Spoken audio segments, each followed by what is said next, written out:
Всем привет! Недавно меня люди попросили переложить камин.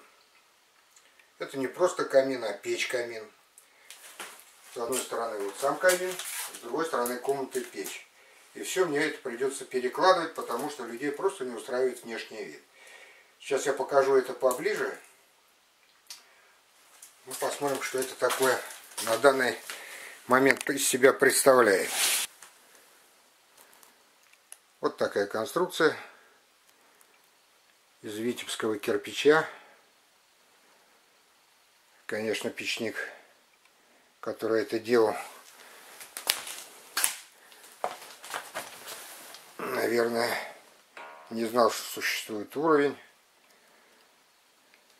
или хотя бы отвес. Все криво-косо.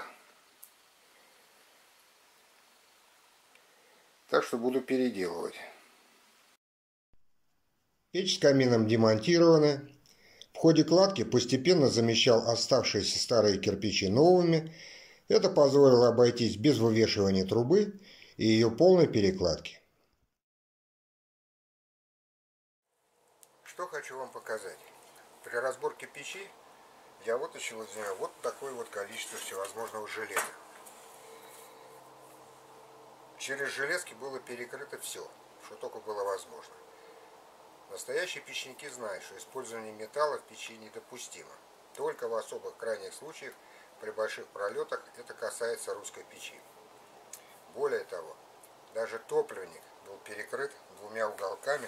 И вот смотрите, что с ними стало.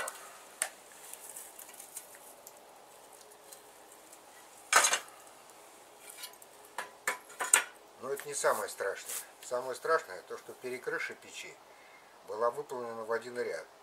И это при том, что сверху, прямо на эту перекрышу, ложится брус деревянный. А вот это уже преступление, потому что до пожара всего один шаг. Вот и закончена работа. Так сейчас выглядит печь с одной из сторон.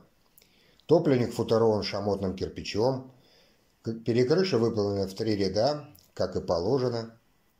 А так выглядит открытый камин с другой стороны. Это несколько моих предыдущих работ. Кстати, весной мне предстоит переделать очередную печь. Если эта тема вам интересна, пишите свои пожелания.